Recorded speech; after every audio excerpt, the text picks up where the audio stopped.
Previously on Sharing My Opinions. Drake and Kendrick beef is absolutely boring. It's trash. It's garbage. It puts me to sleep. I don't like it at all. I was excited at first. So I kind of spoke too soon on the beef of Kendrick and Drake being boring, as soon as I said that, it just escalated into a balloon of toxicity, which was good for me because I got to enjoy it and get disses that are what I expect, for them to be disses before focusing on real world things again, like Israel. Macklemore just dropped, and it's kind of a shame that Macklemore, of all people, not saying anything against him, but Macklemore beat us to the punch on activism and protest when it comes to something like genocide in Gaza, especially when you consider the fact that hip-hop was born in New York City and, well, this. With all that being said, Macklemore dropped a pretty good song and you should go support it. So now with all that out of the way, I would like to just give a round of applause to Drake for getting publicly jumped and actually holding his own. Didn't really expect that. A round of applause for Kendrick releasing music and holding the W like we kind of figured he would. And that's it. J. Cole would have beat both of them, but we kind of know how that went. He's sleeping good though. That's all that matters.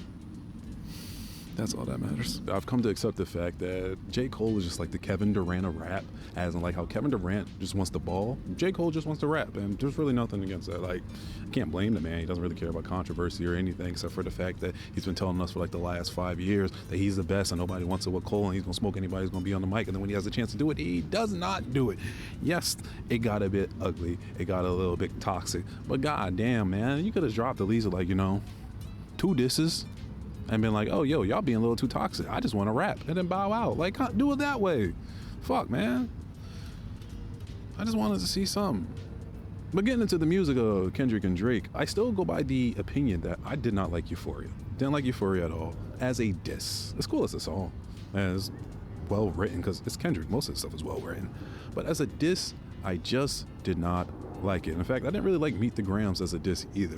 It's something about them that just didn't personally resonate with me on the diss side. Like, Meet the Grams felt disrespectful. I was listening to it and I was like, damn, that's disrespectful.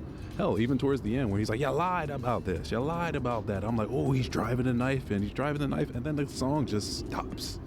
And I'm like, it's not, for me, I'm like, just, it's not it. I was raised on disses and stuff and whatnot, so I have a certain level of expectations. I'm like conditioned. I have a bias. It could be that.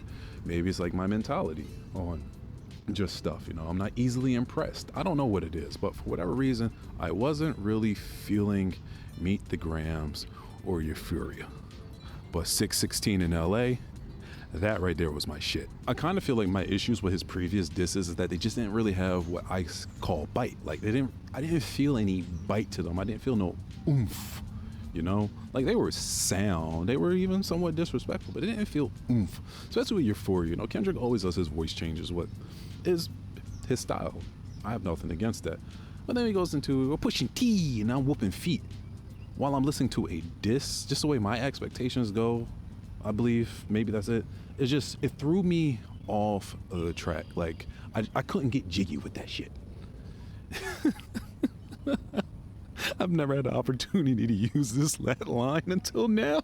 So I'm going to add a clarification here so it doesn't seem like I'm being incredibly petty with my minor grievances. Yes, like things like pushing T or Drake going ooh on push-ups. Like, yes, those things did annoy me, but that's not why I actually dislike the songs. My main issue with them is that it feels like both Drake and Kendrick just kind of lost interest.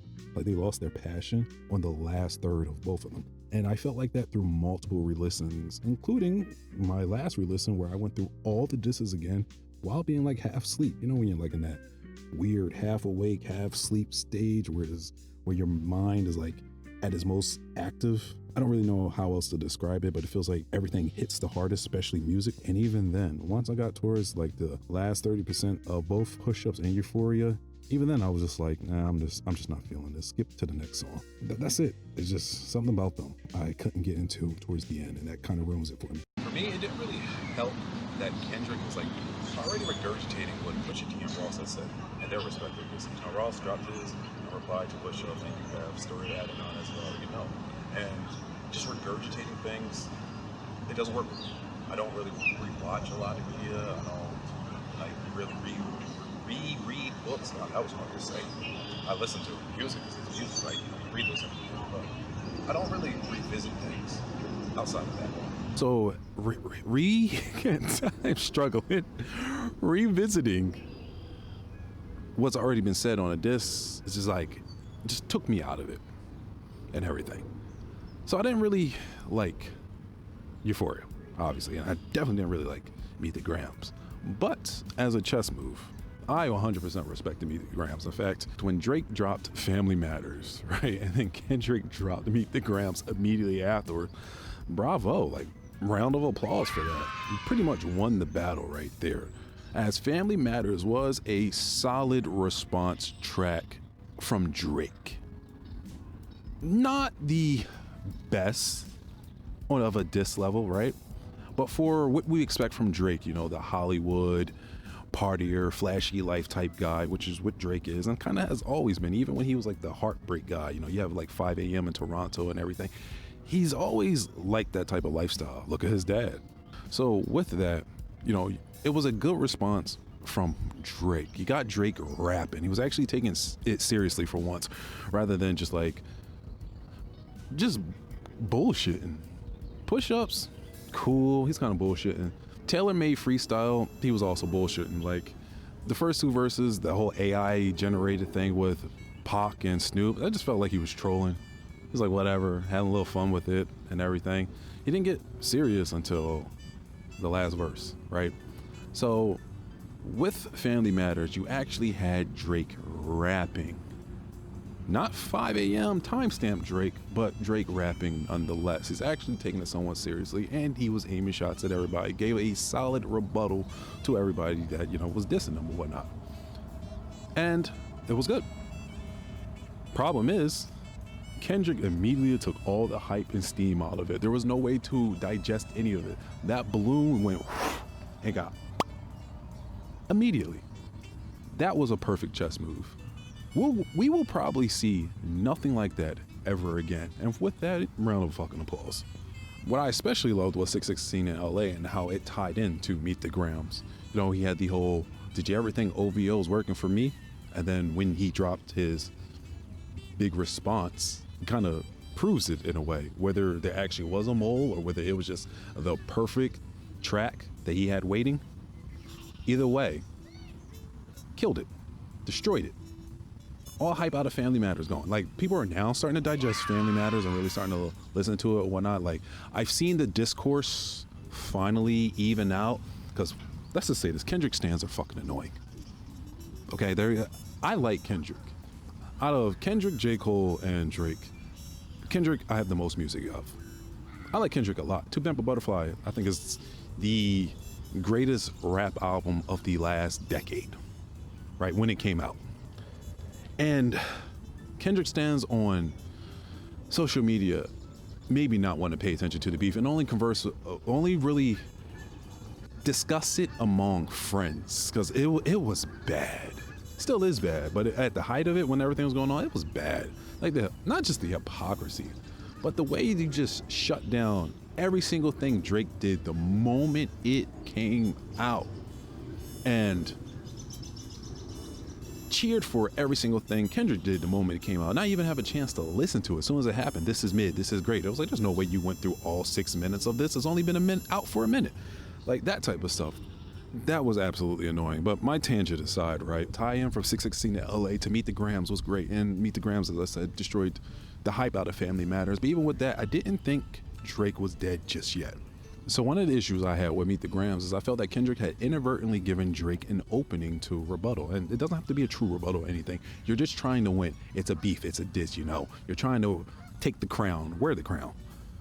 The opening that I felt that he left was that Drake had already used the Black Messiah angle partially. You know, you're rapping like you're trying to free the slaves, where some people were like, oh my God, why would he say something like that? I'm like, it's a fucking beef. We're not... You guys look soft right now with some of this shit. It's a beef, okay? You're using anything you can to win.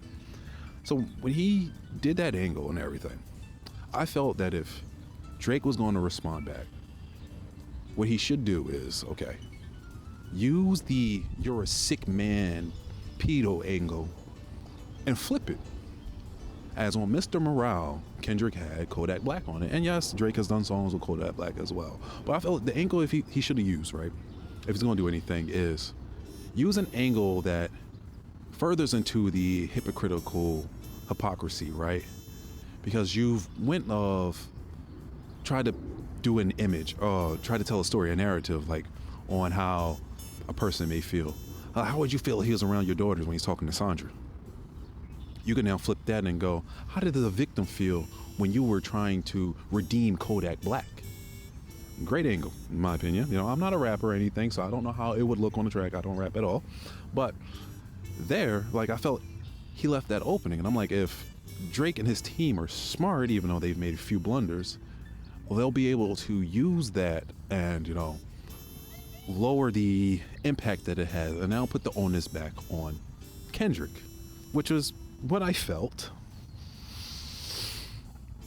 And then They Not Like Us came up.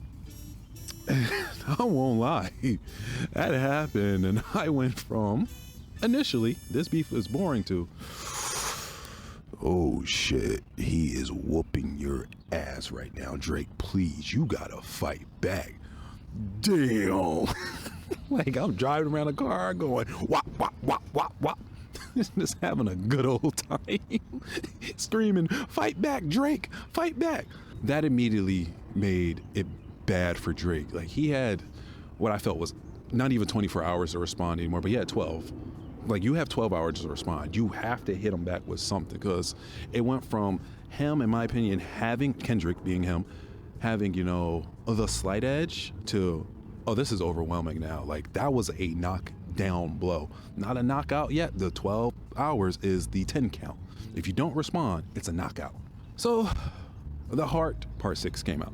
With everything that happened, Drake delivering that, I felt, was a solid response. Not great, solid. And initially, I did give him points from bowing out, as in Taylor Made Freestyle. He went, nah, you're following through. And now you're going, I don't want to dish you no more. But I was having a conversation, and somebody had pointed out, sometimes you just got to know when to bow out. You got to know when to concede. Basically, you know, as the song goes, you got to know when to show them, know when to fold them. Basically, the same thing as that.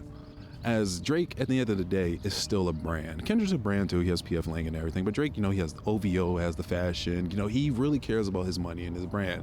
And PDF allegations aren't good for a brand. Having one of the top artists in the rap game, having people chant that you're a pedophile, isn't great for your brand. So once that was communicated that way, I saw the point they were saying, and I kind of understood. I'm like, if I'm Drake, I get it. Like, if I'm in Drake's head, I understand. You care about your money and everything. This can really hurt your money. You're bowing out.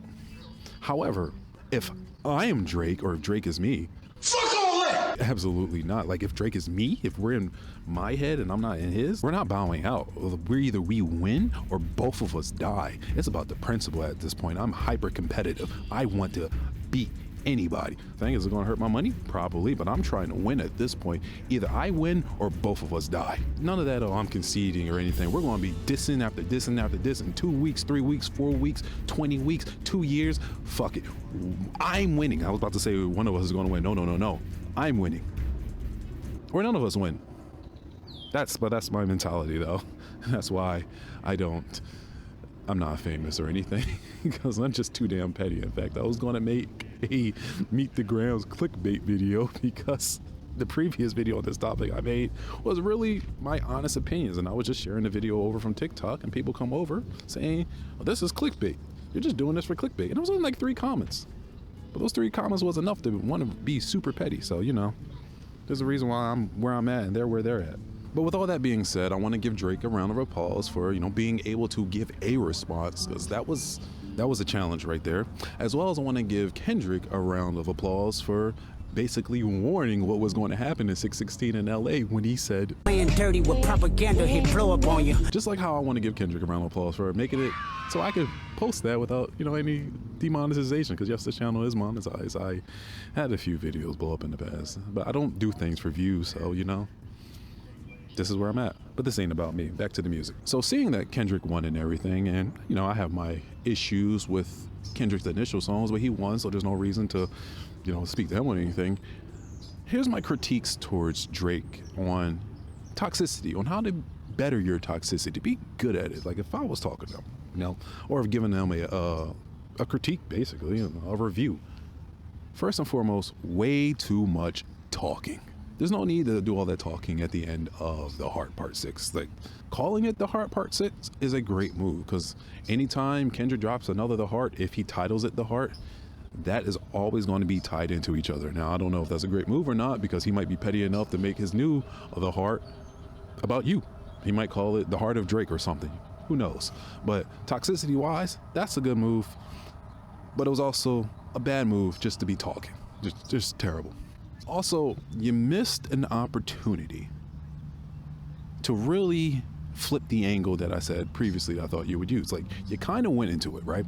Drake kind of went into it when he brought up R. Kelly.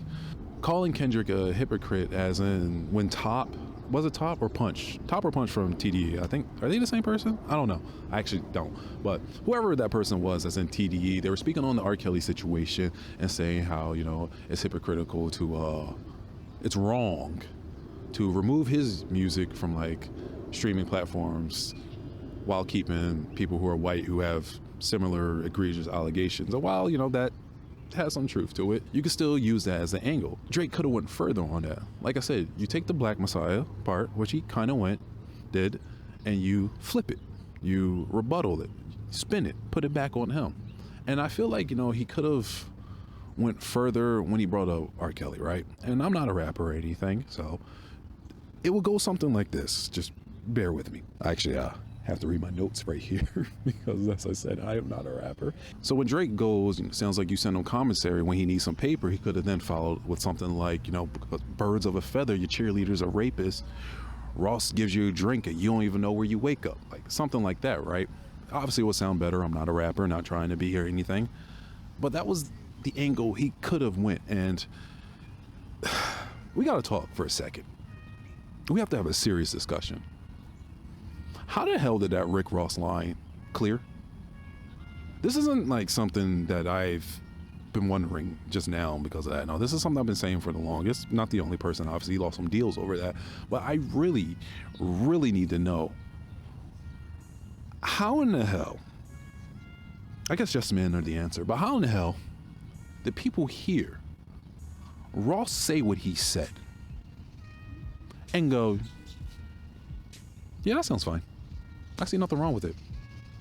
And then clear the song. In fact, if you watch the video that they made, the animation, they had to animate a scene to it. And it's not like a great animation, but it's literally the woman taking a drink. And then there's a house in the background, basically alluding to the actions that took place in said house, the private actions, the one-sided actions. I just had a coughing fit. It absolutely, positively made no sense that I was able to get out there. Yes men are diabolical people. Like, I would never want to have yes men around me, because if I said something crazy like that and people just okayed it, like whatever, why are y'all around me? Like, we have to have a serious conversation on how that out-of-pocket shit got out there. In fact, seeing as I'm at the end of the video, with all the toxicity that we had, and it was a great week of toxicity, I do believe, you know, at the end of the day, discussions do need to be had on how women ultimately end up a punchline in these rap beefs, going all the way from hit 'em up to now. They're either seen as like a sexual trophy or that needs to be captured, like a captured a flag, or worse, what was happening here, somebody that's not really worthy of being protected, even if you know something bad is going on or have the idea of something bad going on. You know, a person that's not worthy of being protected until you're beefing with somebody you dislike. Like, there's definitely some discourse to be had there, but you know, I'll leave that to somebody like an FD signifier or whatnot. That's not really my lane, even though I do like sociology and stuff. That's not my lane. I'll leave it to those who are better at it than me. So yeah, that's the video.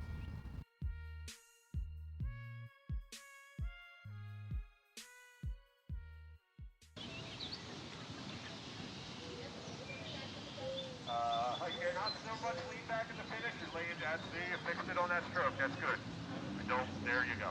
I just don't want to see you laying down at the finish, but I do want lean back. Like, you know, whatever happens. And that was the last stroke. That last stroke was good.